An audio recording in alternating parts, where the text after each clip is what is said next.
குரு துலாம் ராசிக்காரர்களுக்கு you enjoyed the 1 year already. So இப்போ 9ஆம் இடம் என்பது பாக்ய குரு. 9ஆம் இடத்துல பாக்ய குரு வந்துட்டாலும் போன வருஷம் அப்படியே இங்கே பாருங்க, இது காலத்தின் கோலம்.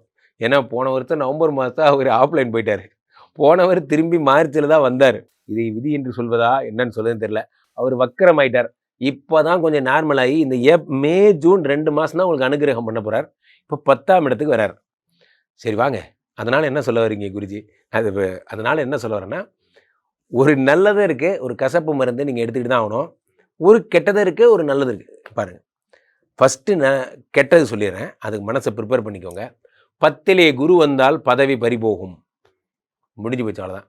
துலாம் ராசிக்காரர்கள் எந்த கம்பெனியில் இருக்கீங்களோ அப்போ இப்பயே ரெடியாக இருந்துங்க. ஜூன் 2ஆம் தேதி வேலை போயிடும். ஜூன் மாதத்துலேருந்து அதிகபட்சம் ஜூலை, அவ்வளோதான். அதுக்குள்ளே நீங்கள் எவ்வளோ பெரிய ஆளாக இருந்தாலும் சரி கண்டிப்பாக வேலை போயிடும், அல்லது வேலை போகணுங்கிற எண்ணம் உருவாயிடும். அதிகபட்சம் 2 to 3 மந்த்ஸில் எக்ஸிக்யூட் பண்ணி பேப்பர் போட்டேன்னா எப்படியா இருந்தாலும் நீங்கள் பேப்பர் போட்டால் 3 மாதம் ரிலீவிங் டைம். ஸோ அதனால் என்னங்க படக்குன்னு இப்படி சொல்கிறீங்க, இதை கேட்கவா நாங்கள் இவ்வளோ தூரம் வந்தோம் என்று நீங்கள் கேட்கலாம். இதுங்க நான் நல்லது ஒன்றும் சொல்லலை, கெட்டது தான் சொல்லியிருக்கேன். 10லே குரு வந்தால் பதவி பறிபோகும். அப்போ எனக்கெல்லாம் போகாது சார், நான் தான் சார் வைஸ் பிரசிடென்ட்டு.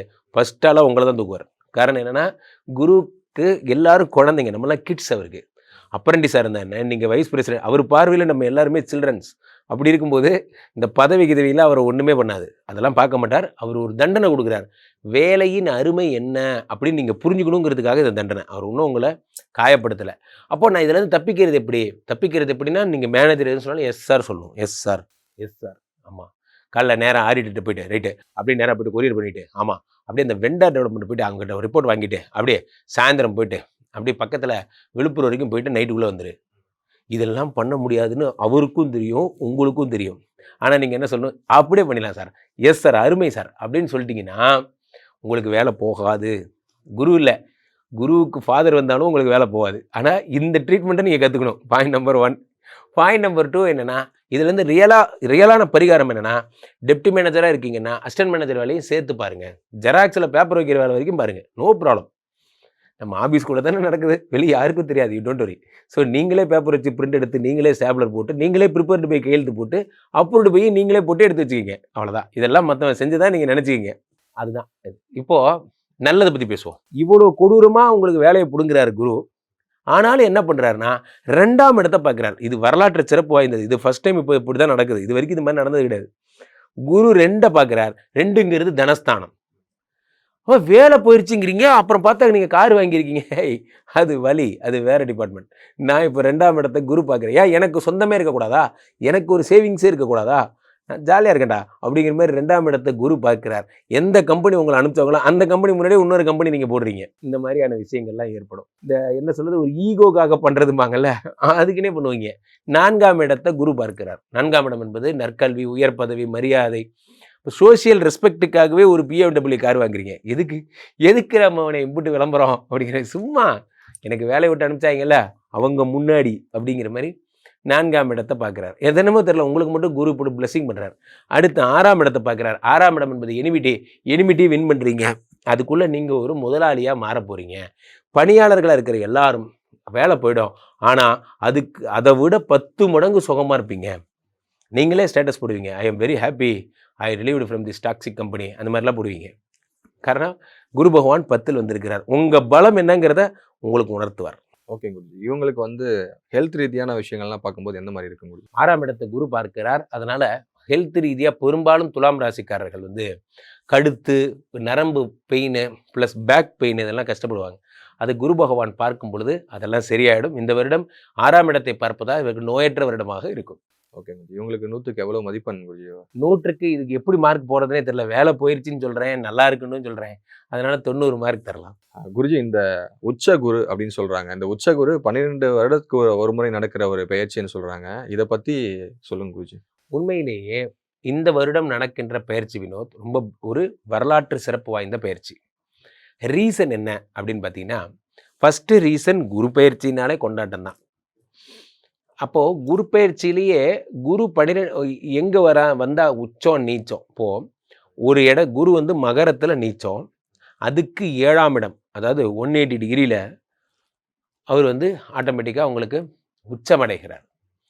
ஸோ அதனுடைய 7ஆம் இடம் மகரத்துலேருந்து 7ஆம் இடத்துல அவர் வந்து உச்சமடைகிறார். ஸோ இந்த கால்குலேஷனில் இந்த கடகத்துக்கு வருவது 12 வருடத்துக்கு ஒரு முறை என்று ஆகிவிட்டது. கடகத்திற்கு வந்த குரு பகவான் என்னென்ன பலன்களை தருவார்னா, உலகத்துக்கே பலன்களை அள்ளி தருவார்.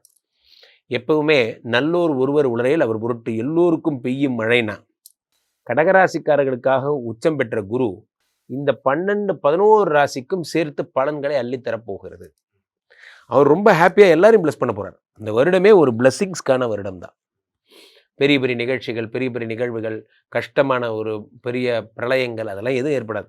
குரு வந்து உச்சம் பெற்றிருக்கிறார். இந்த வருடத்தின் ராஜாவும் அவர் தான். பராபவ வருடத்தோட ராஜாவும் குரு தான்.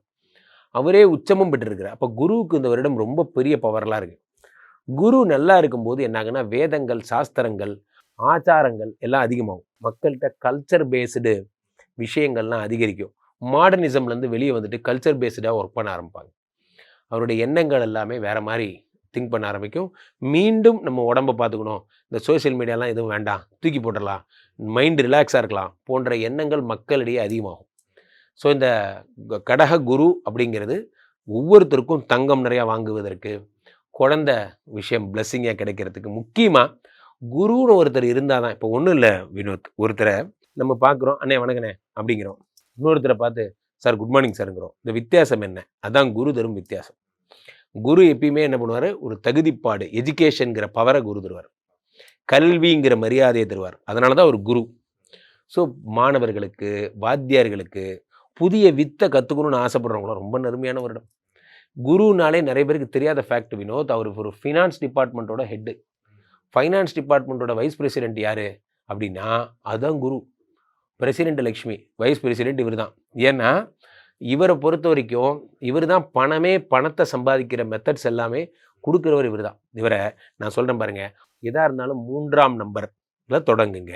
ஆலங்குடி, திட்டை அல்லது சென்னை திருவழிதாயம் இங்கே இருக்கிற பாடியில் இருக்கிற குரு பகவான் கோயில்களுக்கு செல்லுங்க. 12 விளக்கு ஏற்றுங்க. 21 விளக்கு ஏற்றுறது சிறப்பு. 3 வரணும் கூட்டுத்தொகை. ஒன்றும் முடியாதவங்க காசு இல்லைன்னா 3 நெய் விளக்காவது ஏற்றுங்க. நெய் விளக்கு ஏற்றுறது குருவுக்கு ரொம்ப பிரீத்தி. இல்லை யாகங்களுக்கு நெய் வாங்கி கொடுங்க. இதெல்லாம் பண்ணுங்கள். பசுமாடு வந்தால் அதுக்கு மஞ்சள் கலர் வாழைப்பழம் கொடுங்க. சாதுக்கள், சித்தர்கள் அவங்க ஜீவ சமாதிகளுக்கெல்லாம் போனோம், அங்கு சென்று வழிபடணும். அவர்களுக்கு, சாதுக்களுக்கு எவ்வளோ முடியுமோ கொடையோ செருப்போ அது தண்டமோ ஏதாவது அவங்களுக்கு வாங்கி தர்றது சிறப்பு. அவர்களை எவ்வளவுக்கு மகிழ்விக்கிறீங்களோ அவ்வளோக்கு நீங்கள் லைஃப்பில் நல்லா இருப்பீங்க. இந்த விஷயங்கள்லாம் நீங்கள் பண்ணணும். குரு பகவான் பிளெஸ்ஸிங் வாங்குறது ரொம்ப ரொம்ப ரொம்ப ஈஸி. குரு காலில் விழுந்தால் போதும். வாத்தியார்கிட்ட நல்ல பேர் எடுக்கிறது ரொம்ப ஈஸி. வாத்தியார்கிட்ட சரண்டர் ஆயிடணும். என்னை பார்த்துக்கோங்க சார், உங்களை நம்பி வந்துட்டேன்னு சொன்னால் வாத்தியாரே எல்லாம் பார்த்துப்பார். ஸோ அதனால் இந்த வருடம் குருவினுடைய முழு ஆட்சி பெற்ற வருடம். சுவாமிஜி, துலாம் ராசிக்காரர்களுக்கு இந்த குரு கொடுக்கக்கூடிய 3 ஜாக்பாட்கள் என்னென்ன? சில நேரங்களில் சில கேரக்டரை, மகனே உனக்கு என்ன வேண்டும் ஐயா, நீ எனக்கு புதுசாக ஒன்றும் தர வேணாம், இருக்கிற வாழ்க்கையை பிடிக்க விடாமல் இருந்தால் போதும் அப்படிங்கிற மாதிரி, இருப்பா நான் உனக்கு நல்லது செய்ய வரேன், நீ எனக்கு நல்லதே செய்ய வேணாம் ப்ளீஸ் என்னை விட்டுரு அப்படிங்கிற மாதிரி ஒரு நிலைமை தான் இந்த நிலைமை. காரணம் என்னவென்றால், இந்த குரு பகவானை பொறுத்தவரையிலே இவருக்கு ஒரு பேட் ஹேபிட் இருக்குது. என்ன அப்படின்னா, தலைவன் அப்பப்போ 10க்கு வரும்போது மட்டும் லைட்டாக கொஞ்சம் லூஸ் மாதிரி நடந்துக்குவார் அப்படிங்கிற மாதிரி. நல்ல மனுஷன் தான் குரு பகவான். அந்த ஒரு 10ஆம் இடத்துக்கு வந்தால் மட்டும் ஏன் இப்படி பண்ணுறாரு, அவர் வேலையுடைய அருமையை உணர்த்துவதற்காக இந்த திருவிளையாடல் நடத்தினோம் அப்படிம்பாரு. ஐயா நீங்கள் விளையாடுறது எங்கள் பொழப்பு கூடக்கையா, நாங்கள் அடுத்த மாதம் சாப்பிட்ணும், இஎம்ஐ கட்டணும், நாங்கள் கௌரவமாக திருடத்தில் எங்களுக்கு உழைச்சி சம்பாதிக்க சொல்லி கொடுத்துட்டாங்க, நாங்கள் என்ன செய்கிறது தெரியலையே அப்படிங்கிற மாதிரி ஒரு நிலைமை. துலாம் ராசிக்காரர்களுக்கு ஸ்ட்ரைட்டாக சொல்கிறேன், ஜூன் 2ஆம் தேதி வேலை போயிடும். ஜூன் 2ஆம் தேதி வேலை போகலைன்னா அதிகபட்சம் ஜூலை 2ஆம் தேதியாவது வேலை போயிடும். இது சட்டம். சட்டம் தன் கடமையை செய்யும். இந்த ஜூன் 2ஆம் தேதிக்கு அப்புறம் உங்களுக்கும் நல்லா போயிட்டு இருந்த பாஸ் திடீர்னு மூஞ்சி திருப்பிட்டு போயிடுவார். ஐயா உங்களுக்கு என்ன ப்ராப்ளம் அப்படிங்கிற மாதிரி ஏதோ ஒரு ஈகோயிஸ்டிக்கு ஏதோ ஒரு ப்ராப்ளம். அது யாரா நமக்கு நல்லது செய்கிறதுக்கு தான் ஊரே நிறைய பேர் இருக்கானுங்களே. அது மாதிரி நமக்கு டெய்லி கம்பெனியை இழுத்து மூடிட்டு நான் தான் 9 மணிக்கு கற்பூரெல்லாம் ஏற்றி வச்சு வீட்டுக்கு போகிறேன். காலைல ஒரு நாள் ஒரு 1/2 hour லேட்டாக வந்துட்டேன்னு அதுக்குள்ளே பற்றியா அங்கே பாருங்க எவ்வளோ லேட்டாக வராங்க பார்த்தீங்களா. பிபிசியில் ஓடிட்டுருக்கோம் உங்கள் நியூஸு. உங்களுக்கெல்லாம் வேறு வேலையே இல்லையாடா அப்படிங்கிற மாதிரி நம்ம கூட இருக்கிறவங்களே போட்டு கொடுத்துட்டே இருப்பாங்க. காரணம் என்னவென்றால், 10லே குரு வந்தால் உங்கள் சுயமரியாதையில் தான் கை வைப்பாங்க. நான் திரும்பவும் சொல்கிறேன், எப்படி வேலை போகும்னு சொல்கிறேன் பாருங்க. கன்னிராசிக்காரங்களை ரெஃபரன்ஸ் கேட்டுக்குங்க. 10லே குரு வந்தால் என்ன பண்ணுவாங்க, என்ன வேலை பார்க்குறது இல்லையாமே அப்படின்னு உங்கள் பாஸ் கேட்டார்னா, இது ஒரு வேலை இடாது எனக்கு தேவையில்லை அப்படின்னு எழுதி கொடுத்துட்டு வந்துருவீங்க. வீட்டுக்கு 4 நாள் கழித்து ஃபீல் பண்ணுவீங்க, கொஞ்சம் கோவப்பட்டோமோ அப்படின்னு. இல்லை வேறு வேலை கிடைக்கிறதுக்கு முன்னாடியே வேலையை விட்டோமே அப்புறமா எல்லாத்தையும் வேலை கேட்டுட்டு இருப்போம், எனக்கு வேலை கொடு, எனக்கு வேலை கொடு, இது மாதிரி நடக்கும். ஸோ நான் என்ன சொல்கிறேன்னா, இந்த ஜூன் 2க்கு பிறகு உங்களுக்கு கடவுளே முன்னின்று வந்து, ஐயா வாங்க உங்களுக்கு அமெரிக்காவில் வேலை கொடுக்குறோம், நன்றி, மாட்டேன், நீ என்ன சிக்க வைக்க போகிற எனக்கு தெரிஞ்சிருச்சு அப்படிங்கிற மாதிரி உங்களுக்கு ரெடியாக இருங்க. அடுத்ததாக ஒர்க் லோடு ரொம்ப அதிகமாகணும். இதை தப்பிக்க என்ன பண்ணணும், நீங்கள் ரொம்ப ஜாக்கிரதையாக இருக்கணும். உங்களுக்கு லெவலுக்கு கீழேயான வேலை கொடுப்பாங்க. நம்ம வின்னர் படத்தில் வடிவேல கொடுப்பாங்க, என்ன அண்ணே என்ன பண்ணுறீங்க, எலுமிச்சம்பழத்தில் விளக்கு ஏற்றி விட்டுருக்கேன், நம்ம பிழிஞ்சு எடுத்து வைப்போமா, இவங்க நோகாமல் வந்து எலுமிச்சம்பழம் விளக்கு கொடுவாங்களாம், இதை முடிச்சிட்டிங்களே, இது 3வது மூட்டை தம்பி அப்படிங்கிற மாதிரி பிஸியாகவே. நான் எவ்வளோ பெரிய ஆள் தெரியுமாடா, டெப்டி மேனேஜரா, பிரிண்டரில் பேப்பர்லன்னு கூப்பிட்டு வைக்க சொல்கிறாங்கப்பா அப்படின்னு வைங்கண்ணே, பரவாயில்ல, 10ல் குரு வரார், ஏதோ ஒரு பொழப்பை காப்பாற்றிக்கிங்க. அந்த ஒரு வருஷம் உங்களுக்கும் இந்த மாதிரி விஷயங்களுக்கு சம்மந்தம் இல்லை. சுயமரியாதையில் தான் குரு கை வைப்பார், எங்கே தொட்டால் நீங்கள் வெடிப்பீங்கன்னு அவருக்கு தெரியும். அப்போது ஜாக்கிரதையாக இருங்க. அப்போது 10ஆம் இடத்துல குரு. இது ஒரு அதிசயம் என்னென்னா, இந்த குருவுக்கு உங்களுக்கு ரொம்ப பிடிக்கும். ஏன்னா நீங்கள் அசுரகுரு சுக்கராச்சாரியோட சன். ஸோ தேவகுரு பிரகஸ்பதி, அசுரகுரு சுக்கராச்சாரியெலாம் டீம்மேட்ஸ், இவங்கெல்லாம் ஒரு ஆளுங்க தான். அதனால் உங்களை எப்படி பிளஸ் பண்ணுறாருன்னா, 2ஆம் இடத்தை குரு பார்க்குறாரு, ரன்னிங் பண்ணி பார்க்குறாரு. 4ஆம் இடத்தை குரு பார்க்குறாரு, கார் வாங்குறத பார்க்குறாரு. 7ஆம் இடத்தை குரு 6ஆம் இடத்தை குரு பார்க்குறாரு, வியாதி கடன் கஷ்டத்தை பார்த்துறாரு. அப்போ ஐயா வேலை போயிடுச்சுட்டீங்க, அவன் இப்போ தான் வந்து கார் எடுத்து BMW சுற்றிட்டு இருக்கான். 4ஆம் இடத்தை பார்த்துட்டாரு, டெய்லி ஸ்டேட்டஸில் மணி சம்பாதிச்சு என்ன பிரயோஜனம், வாழ்க்கையில் நிம்மதி இல்லைன்னு ஸ்டேட்டஸ் வைக்கிறான். என்ன ஒரு வேறு மாதிரி போயிட்டுருக்கேன் அவன் அப்படின்னா, என்ன தம்பி வேலை இல்லைன்னாங்க, எப்படி உங்கள்கிட்ட காசு இருக்குது, அது வலி, அது வேறு டிபார்ட்மெண்ட், ஏன் எனக்கு ஆளுங்களே இருக்க மாட்டாங்களா, எனக்கு காசை யாரும் தர மாட்டாங்களா அப்படின்னு பணத்தை கொடுத்துட்டே இருப்பார். வேலை இல்லாத வருத்தத்தை அவர் உங்களை காம்பன்சேட் பண்ணிகிட்டே இருப்பார். ஆனால் ஒரு பிரச்சனை என்னவென்றால் சத்தியமாக வேலை போயிடும். 10வது இடத்துல வந்து குரு பகவான் வராங்கன்னு சொல்றீங்க, வேலை தான் பறி போகும். தொழில் நடத்துபவர்களுக்கு தொழில் சிறப்பா இருக்குமா, இல்லைன்னா இந்த காலகட்டங்களில் புதிதாக தொழில் தொடங்கலாமா? இது ஒரு விஷயம் என்ன, இது இன்னொருடம் பணி செய்பவர்களுக்கு மட்டும்தான் பொருந்தும். இருந்தால் நானே ஒரு சொந்தமாக கம்பெனி வச்சிருக்கேன், என் கம்பெனியில் நான் சேர் பண்ணுறேன் அப்படிங்கிற மாதிரி இருந்தீங்கன்னா உங்களுக்கு இதெல்லாம் ஒன்றும் பண்ணாது, உங்களுக்கு இதுக்கு சம்பந்தமே கிடையாது. கண்டிப்பா இந்த குரு கொடுக்கக்கூடிய யோகங்களை 100க்கு எவ்வளவு மதிப்பெண் கொடுக்கலாம்? 100க்கு 85 மார்க் தரலாம். ஏன்னா வேலையை பிடுங்க போகிறான், அவனுக்கு எவ்வளோ மார்க் தர்றது, 85 மார்க் இருந்தால் நீங்கள் பிழைத்துக் கொள்வீர்கள். சுவாமிஜி, 12 வருடங்களுக்கு ஒரு முறை வரக்கூடிய குரு பயிற்சி அப்படின்னு சொல்றாங்க. இது மிகப்பெரிய யோகங்கள் அதிர்ஷ்டங்கள் எல்லாம் வாரி கொடுக்க போகுதுன்னு சொல்றாங்களே, இது பத்தி சொல்லுங்க. 12 வருடங்களுக்கு ஒரு முறைதான் இந்த குரு வருகிறார் என்பது உலக அறிந்த விஷயம். காரணம் என்னவென்றால் குருவுடைய ஜென்ரலாக 1 இயருக்கு ஒரு தடவை போகிற ஆள் அவர். அதனால் 12 வருஷத்துக்கு ஒரு தடவை தான் அவர் வருவார் 9ஆம் இடத்துக்கு. பெரிய விசேஷம்லாம் ஒன்றும் கிடையாது. ஆனால் இதில் என்ன விசேஷம்னா, கடகத்தில் அவர் உச்சம் பெறுவாருங்கிறது ஜோதிட நியதி. இதில் இவர் உச்சம் பெறும் போது 2-3 யோகம் அவருக்குன்னே நடக்குது. அது என்ன நடக்குது என்றால், இந்த குரு இங்கே இருக்கும்போது சனி மீனத்தில் இருப்பாருங்கிறதுக்கான தியரி 25 வருஷம் கழிச்சு தான் வரும். ஏன்னா சனிக்கு 2.5 வருஷம் அலைவு நேரம். அப்போது மீனத்தில் சனி இருக்கும் பொழுது அதை குரு பார்க்கும்போது இந்த வருடம் சனி பெயர்ச்சி நாட் ஒன்லி 7.5 சனி விழுந்தா, அதாவது கும்பத்துக்கோ மீனத்துக்கோ மேஷத்துக்கோ 7.5 சனி போயிட்டு இருக்குல்ல, விடுதலை. அதுக்கப்புறம் அப்படி வாங்க, சிம்ம ராசிக்காரர்களுக்கு அஷ்டம சனி, உங்களுக்கும் விடுதலை. அப்படி தனுசு ராசிக்காரர்களுக்கு அர்த்தாஷ்டம சனி, உங்களுக்கும் விடுதலை. கன்னி ராசிக்காரர்களுக்கு கண்டகச்சனி, உனக்கும் விடுதலை. ஆல் விடுதலை. காரணம் என்னவென்றால் சனி இந்த ஒரு வருஷத்துக்கு குரு பார்த்து கொண்டிருக்கும் போது ஒன்றும் பண்ண முடியாது என்பது வேத சாஸ்திரம். இதுதான் பேசிக்ஸ். அப்போ இந்த அமைப்பு கிடைத்தது ஒரு பெரிய வரம். அவ்வகையிலே குரு பகவான் காலபுருஷனுக்கு 8ஆம் இடமாகப்பட்ட விருச்சிகத்தை பார்க்கிறார். இது பெருஞ்சொத்து தருகின்ற இடம். பொதுவாகவே காலபுருஷனுக்கு 8ஆம் இடம். 8ஆம் இடம் என்பது தடைகள், 8ஆம் இடம் என்பது வழக்கு, 8ஆம் இடம் என்பது கேஸு பிரச்சனை, இதெல்லாம். அதை குரு பார்க்கும் பொழுது யார் யாரெல்லாம் தேவையில்லாத ஹிம்சையில் மாட்டியிருக்காங்க, நான் ஒரு தப்பும் பண்ணல சார், என் மேலே கேஸ் போட்டாங்க சார் போன்ற பிரச்சனை இருக்கவங்களுக்குலாம் அதெல்லாம் சரியாயிடும். அடுத்து குரு பகவான் காலபுருஷனுக்கு 10ஆம் இடமாகப்பட்ட மகரத்தை பார்ப்பதால் எல்லாருமே ஒரு தொழிலில் நல்லா வரணும், தொழிலில் டெவலப் ஆகணும் என்பதை ஒரு தீர்மானமாக எடுத்து ஸ்டார்ட் அப் பிஸ்னஸ் பண்ணுறது, பிஸ்னஸில் பெரிய ஆளாகணும்னு நினைக்கிறது போன்றவைகள்லாம் நடக்கும். அடுத்ததாக காலபுருஷனுக்கு 12ஆம் இடமாகப்பட்ட மீனத்தை குரு பார்க்கும் பொழுது இந்த வருடமே ஒரு ஃபேமிலி வருடம். என்ன ஃபேமிலி வருடம்? இது வரைக்கும் நான் எங்கெங்கேயோ பிஸ்னஸ் ட்ரிப் போயிருக்கேன், நான் போகாத ஊர் கிடையாது, ஆனால் போகாத கண்ட்ரி கிடையாது. என் ஒய்ஃபை கூட்டிகிட்டு போனதுன்னா விரல் விட்டு எண்ணிடலாம், அவ்வளோதான். எங்கே போனாலும் தனியாக தான் போவேன். இந்த ஒரு வருடம் ஒய்ஃப் இல்லாமல் நீங்கள் போகிற ஒரு ஊர் கூட இருக்காது. எல்லா ஊருக்கும் உங்கள் ஒய்ஃபை கூட்டிகிட்டு போவீங்க. உங்களுடைய காதல் ஒரு 25 வருஷம் பேக் போகும். ஒரு காலத்தில் நாங்கள் லவ் பண்ணும் போது அப்படிங்கிறதெல்லாம், அது என்ன வயசாக இருந்தாலும் சரி, உங்கள் மனைவி எப்பயுமே உங்கள் காதலி தான். அதனால் 12ஆம் இடத்தை குரு பார்க்கும் பொழுது இல்லற வாழ்க்கையில் சுகம், சந்தோஷம், மகிழ்ச்சி, குடும்பமாக இருக்கிறது. வாழ்க்கையில் நண்பர்களே, குடும்பமாக இருப்பது ஒரு பெரிய வரம். நான் பெரிய டானு, என் ஒய்ஃப் கூட உட்காந்து 5 நிமிஷம் பேச நேரம் இல்லை, சேர்ந்து சாப்பிட்றேன், அப்புறம் என்ன வாழ்க்கை? அது வாழ்க்கையினுடைய அழகே குடும்பமாக இருக்கிறது தான். அதை நிறைய பேருக்கு காலம் கடந்தப்புறம் உணர்றாங்க. இந்த வருடம் குரு பயிற்சியில் நீங்கள் எல்லாருமே சந்தோஷமாக இருக்க போகிறீங்க. மற்றபடி all tsunami boys are telling உலகம் அழி போகுது, பூமி பூமதா, அதெல்லாம் ஒன்றும் இருக்காது. இல்லை, நல்லா இருப்பீங்க. காரணம் என்னென்னா, குரு பகவான் உங்களுடைய முக்கியமான ஸ்தானங்கள் எல்லாம் பார்க்கும்போது தொழில் அபிவிருத்தி ஆகுது, லேண்டு வாங்க போகிறீங்க, நல்ல நல்ல விஷயங்கள். மங்கள குரு, யோக குரு, உச்சம் பெற்ற குரு, இவ்வளவு பேர் இருக்கு. அப்போ நல்லது மட்டும்தான் நடக்கும். கண்டிப்பா இந்த குரு கொடுக்கக்கூடிய 3 ஜாக்பாட் பத்தி நீங்க சொல்லியிருந்தீங்க. கண்டிப்பா மக்களுக்கு இது ரொம்பவே யூஸ்ஃபுல்லா இருக்கும். மக்களும் பயனடைவாங்க அது மூலியமா. மக்கள் இப்போ உங்களை தொடர்பு கொள்றது அப்படின்னா எப்படி தொடர்பு கொள்றது? அதை நான் சொல்றேன். அதுக்கு முன்னாடி அந்த 3 ஜாக்பாட் என்னங்கிற பேர் சொல்லிடுறேன். நியாயமா அதை விடவே நிறைய ஜாக்பாட் இருக்கு. அதுல முக்கியமான 3 என்னன்னா, இது சந்திரனுடைய வீடு கடகம், அதுல குரு உச்சமாகிறார். இத குரு சந்திர யோகம் ஒரு ஜாக்பாட்னு சொல்லலாம். இது நிறைய பேர் கவனிக்காத ஒரு விஷயம். அந்த சந்திரனுடைய வீட்டில் இந்த செவ்வாய் நீச்சமாக போகிறார் இந்த புரட்டாசி மாசம்லாம். அப்போ இது நீச்ச பங்க ராஜயோகம், குரு உச்சம் செவ்வாய் நீச்சம். அப்படி வந்தீங்கன்னா குரு விருச்சிகத்தை பார்க்கிறார், இது சந்திர மங்கள யோகம்னு சொல்றாங்க. அடுத்து குரு மகரத்தை பார்க்க போறார். எப்போ மகரத்தை பார்க்கிறார்? டிசம்பர் 6 ராகு வந்துருவார் மகரத்துக்கு. அப்போ குரு சண்டால யோகம்னு சொல்லலாம். இதை விடவே குரு சனியை பார்க்கறது இதுதான் வரலாற்றில் ஃபர்ஸ்ட் டைம்.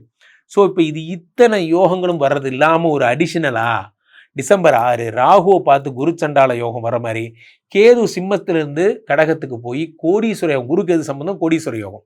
அப்போது இந்த வருஷமே பணத்தை அள்ளித்தரும் வருடமாக இருக்க போகிறது. நிறைய விஷயம் தெரிஞ்சுக்கணும்ல. அப்போ நீங்களாம் பணக்காரவணும் அப்படின்னா என்ன பண்ணலாம்? கீழே போயிட்டு இருக்க 2 நபரை கூப்பிடுங்க. உங்களுடைய சொந்த ஜாதகத்தை பார்த்து கொள்ளுங்கள். உலக புகழ் வாய்ந்த நமது விஸ்வரூப விஷ்ணுமாயா எழுந்தரில் இருக்கக்கூடிய புனிதமான இந்த ஸ்ரீமடத்திலே தினசரி நடக்கின்ற விஷ்ணுமாயா வேள்விகளை காணுங்கள். நாங்கள் எப்படி சார் வேள்விலாம் பார்க்குறது? டிஸ்கிரிப்ஷனில் கூகுள் மீட் ஐடியெலாம் கொடுத்துருப்போம், அதில் பாருங்கள். கிளிக் பண்ணிங்கன்னா கனெக்ட் பண்ணலாம். ஈவினிங் 5 to 6:30 மட்டும்தான் ஹோமம். அதை பாருங்கள். மீண்டும் ஒரு நல்ல பதிவில் சந்திப்போம். நன்றி, வணக்கம்.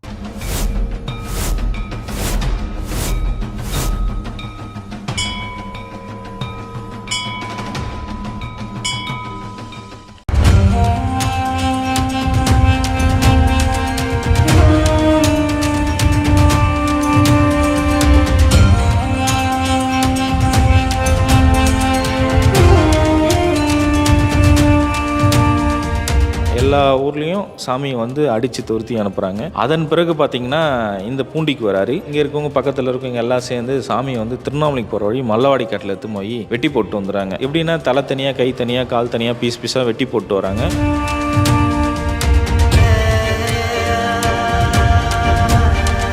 ஆற்றுல இருக்கறைய வெள்ளம் வருது. ஒரு அடிக்கு ஒரு அடி 360 டிகிரி தண்ணி ஃபுல்லாக விலகி போகுது. தவத்திலேருந்து எந்திரிச்சிக்கல, தண்ணிக்கு மேலே ஜடம் அதுக்கு பிடிச்சது தவறல. தோண்டி பார்க்குறாங்க சாமியை. சாமி பார்த்தா உயிரோடு இருக்கிறார். பூண்டி மகான் பார்த்தீங்கன்னா மேற்கு ஒரு திண்ணையும் கிழக்கு ஒரு திண்ணையும் இருந்தது. இந்த கிழக்கு திண்ணையில் அந்த திண்ணையில் உட்கார சொல்ல தான் 19 வருட காலங்களாக பூமியில் கால் படலை.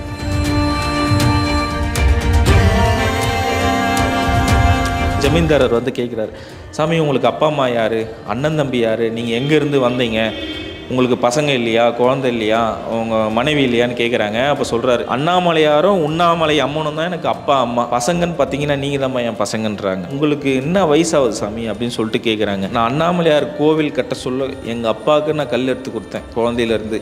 இன்றைக்கி ப்ரெசன்ட் டேட்டுன்னா அதுதான் என் வயசு, நீ அன்றைக்கி நீங்கள் கூட்டி சொல்லு பண்ணுறேன்.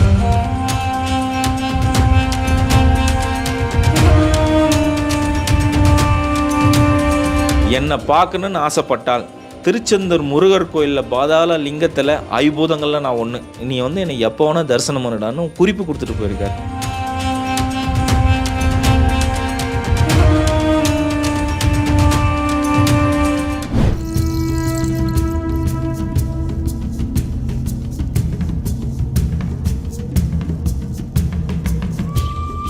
புலிகள் கூட ஒரு மகான் விளையாடி இருக்காரு. இவர் தவம் இருக்கும்போது இந்த வரி புலிகள் இவரை பாதுகாத்திருக்கு. திருவண்ணாமலைக்கு வந்த மகான்கள் வரிசையில இவர் முன்னோடின்னு சொல்றாங்க. ஈசான்ய ஞான தேசிகர் ஐயா. இவருடைய வாழ்க்கை வரலாறு தான் நம்மளுடைய தேடல் பயணத்துல பார்க்க போறோம். வெல்கம் டு தேடல். நான் உங்கள் வினோ.